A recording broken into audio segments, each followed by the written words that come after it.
Hello, and welcome to this webinar about the standards of practice, with a particular focus on Standard 7. My name is Caroline Morris. I am the Deputy Registrar and Registration Director at the CMRITO, and it's my pleasure to be here today to review the standard and to discuss how it relates to your practice.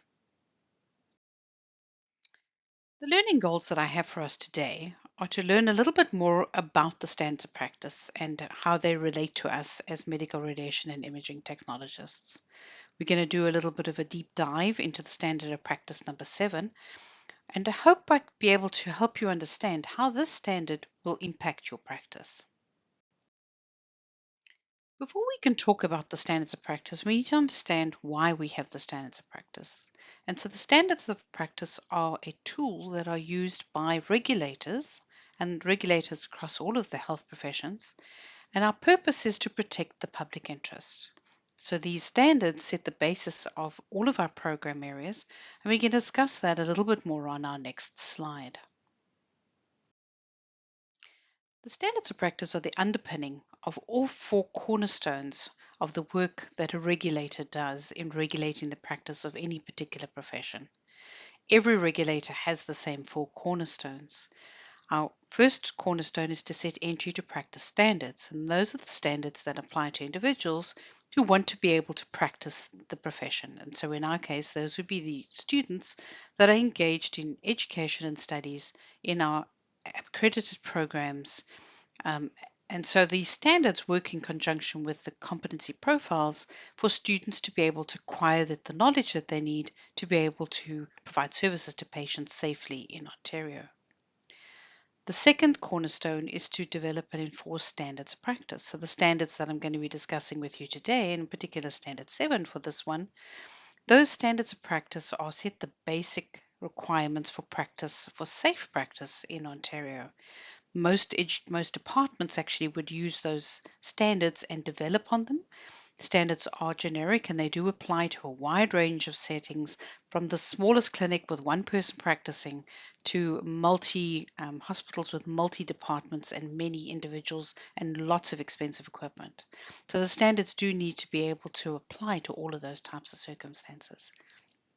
The third cornerstone of the regulatory process is to ensure the continued competence of the individuals that we license and that are registered to practice in Ontario. And we do that through our quality assurance program. And that's because technology changes, things change within the healthcare setting. And so it's important as healthcare professionals, if we're providing services to patients, that we maintain and continue to develop our competence in those areas. And then the last cornerstone is to provide a process for dealing with any concerns that might be raised about either the conduct or the practice of an individual who is registered. And so those 4 cornerstones are the work that happens at a regulatory level, and the standards of practice form the basis of all 4 of those areas. Now let's take a look at the standards of practice. Our first standard of practice is understanding the legislation, standards, and ethics that underpin our practice. The college and the work that we do as regulated health professionals is governed in legislation, and those pieces of legislation set out the rules that need to be in place both for us as a regulator and for you as a self-regulated professional. Our second standard relates to the equipment and materials that we use to be able to perform the procedures on the patients that we perform the procedures on. And the standard number 3 relates to the procedures that we're going to be performing, either diagnostic or therapeutic procedures. Then bridging the gap between the technology that we use to be able to acquire the images and perform the treatments that we do, we have standard number 4, which is about safe practice. And that's bridging the gap between the technology and the individuals and people that we interact with in the healthcare system, which then brings us to standard number 5, which is about our relationships with patients, and standard number 6, which relates to our relationships with other healthcare professionals with whom we interact in the healthcare setting. The standard we're going to focus on today on records and reporting really does overlay all of these standards. And so it is one of the requirements in our standard that you maintain records to be able to do reporting on all of these components that we've discussed on the slide. And then lastly, we are required as medical radiation and imaging technologists to ensure that we maintain our competence to be able to practice. And so it's important that we continue to update our knowledge and understanding of all of these standards in our practice. So let's take a look at standards of practice number 7, records and reporting. So what is standard 7 all about? Well, standard 7 is all about us being able to create records and reports, document and update charts, and create technical impressions, because the information that we acquire and store in all of these various media are important for other healthcare professionals in order to be able to provide services to the patients that we take care of. I guess one of the things that we should ask ourselves is, why is it actually important to create records? Or like, what's the importance of this? And primarily it's to identify and record the images and the data that you create while you are administering treatments or performing procedures on patients. It's important to record what happened during those procedures in order to provide information to other healthcare professionals who might be making clinical decisions based on the information that we have acquired in doing the procedures that we've performed. So it's important to record the patient care activities that have happened in your interactions and report any deviations that you've had to make from your standard protocols. If there's been any kind of incidents or adverse events that have occurred, it's important to document what happened so there's an accurate record of what happened during that incident. And then lastly, it's important to record any quality control activities that you've undertaken, because that's the way we demonstrate that we are making sure that our equipment is working in its best order that it can be. When I started preparing for this presentation, I was trying to think about, what kind of records do I need to keep? And once I started looking at the standards, there's many, many records that we do keep as part of our practice. And so what I'm wanting to do for the rest of this video is to talk to you a little bit about each standard and the kind of records that I've been able to identify that we keep as we go through the various standards in performing our procedures with our patients. Now, before we get into the types of records that we need to keep, I think it's important for us just to focus on a couple of points. The first is that records really do need to be accurate. They need to be a true reflection of the activity that happened during your procedure or your treatment plan. The records therefore need to be complete, and you need to make sure that you complete those in a timely manner is the other piece that I think is really important. We're always so busy in our practice, and it's virtually impossible for you to be able to come back at the end of a day when you've had multiple treatments or patients that you've seen to be able to update records. So they do need to be completed in a timely manner so that you can recall accurately what happened during that procedure.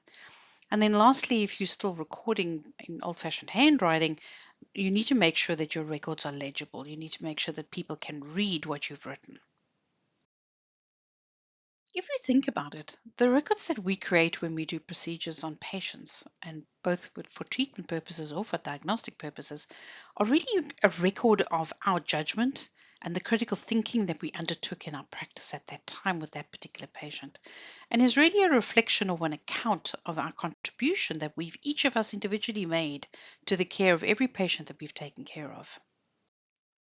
So as I've mentioned already, we're going to focus on Standard 7, records and reporting, and we're going to relate them to each of the other standards that we are required to comply with in our practice on an ongoing basis. So let's start with how records and reporting relates to our requirements for ensuring that we are practicing a compliance with the legislation, standards and ethics. In that particular standard, we're required to create records to demonstrate that we've complied with the various pieces of legislation that govern our practice. For X-ray, it would be the HARP Act. If it's you in nuclear medicine, it might be the Nuclear Safety and Control Act.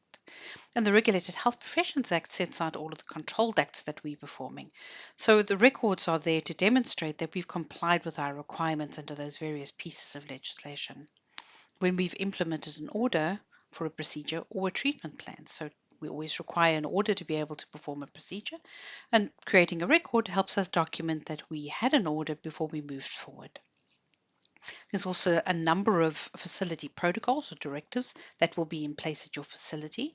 And by having records, you're able to demonstrate that you followed those protocols the way that you were intended to, or if there was a medical directive you followed, that you implemented that particular directive in the correct manner.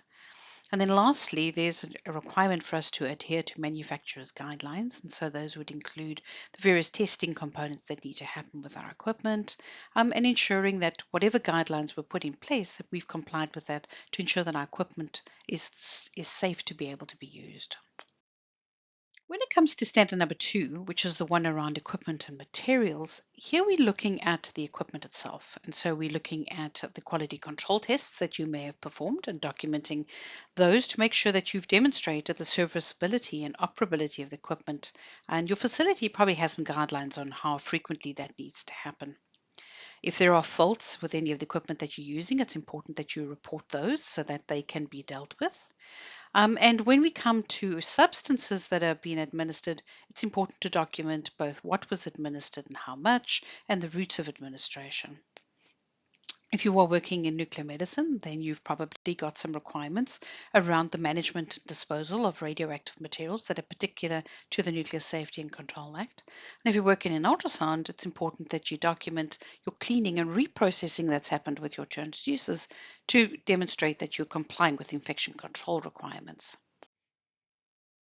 Because standard number 3 deals with the therapeutic procedures that we're performing, it would be no surprise to think that the documentation that's needed with that is to be able to identify what energy has been applied, measuring the dose or exposure that's been used for patients.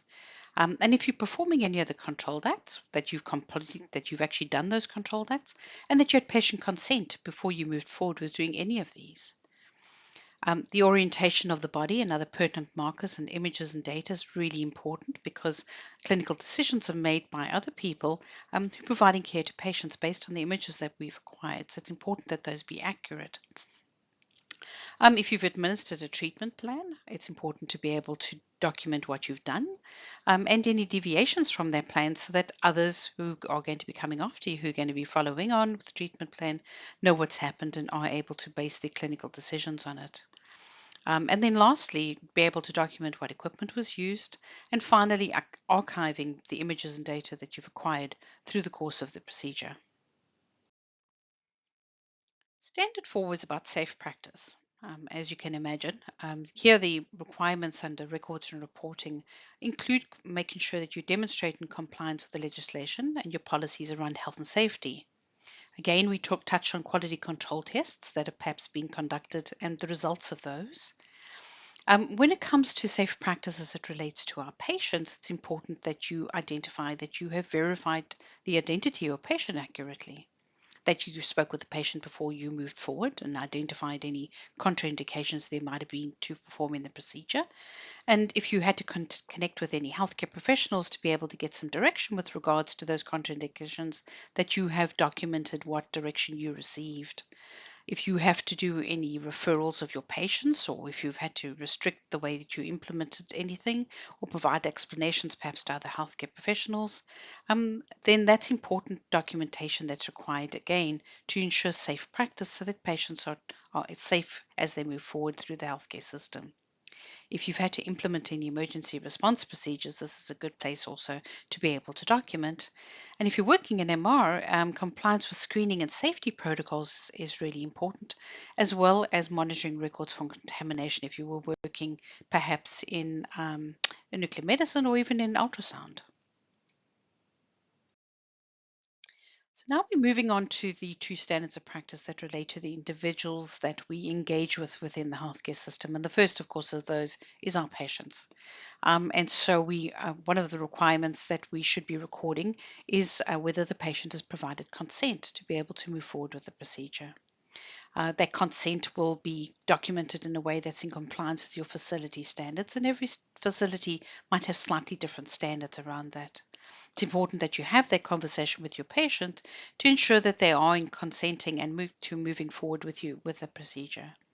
And if you've had to make any modifications to your standard procedures because of patient condition, it's important again to document those so that everybody will know why something wasn't done the way that our standard protocols are set out to be. So those deviations from the standard protocols are also important to document here.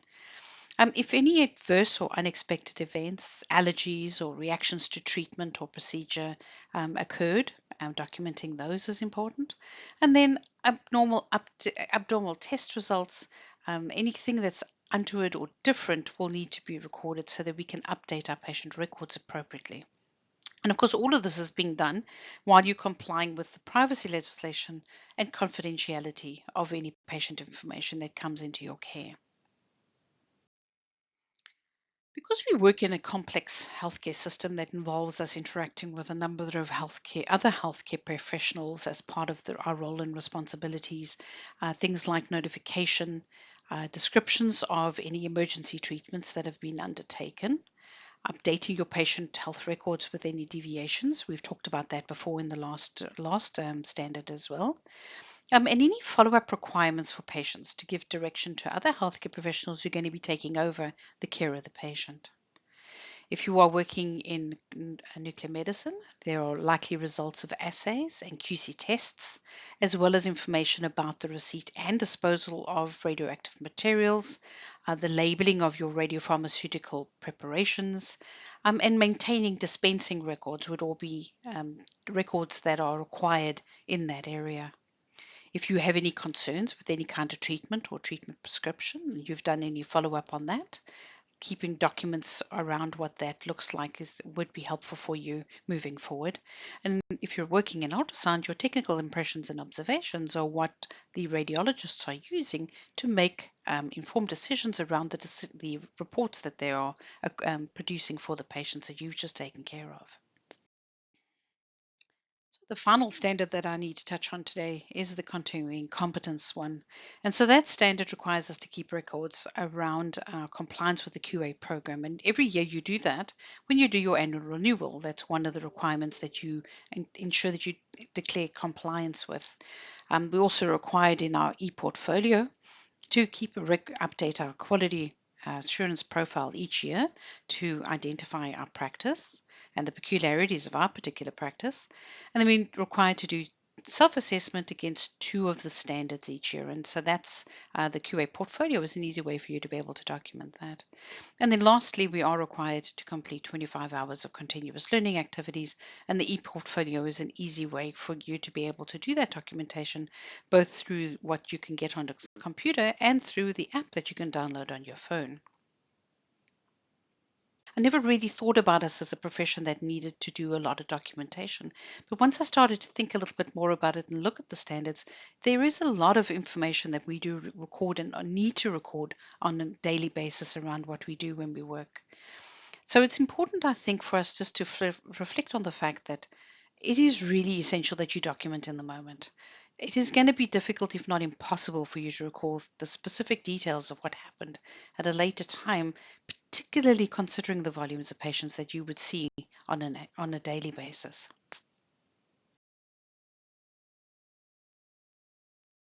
So thank you so much for your time and attention today. When we started this webinar today, one of the things that we wanted to focus on was learning what the standards of practice were. And I hope we've been able to help you understand the standards a little bit better.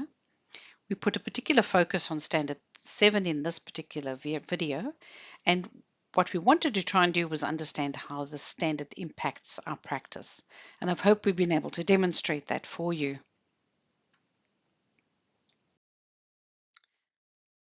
So if you have any questions, any practice questions, please feel free to contact us. These are our contact information that's available on the screen. We have practice advisors who are very happy to be able to connect with you about the questions that you might have that are particular to your circumstances and to help navigate understanding around the legislation and how it governs our practice as self-regulated professionals. So thank you for your time today. And I'll look forward to speaking to you again in the next of the series of webinars.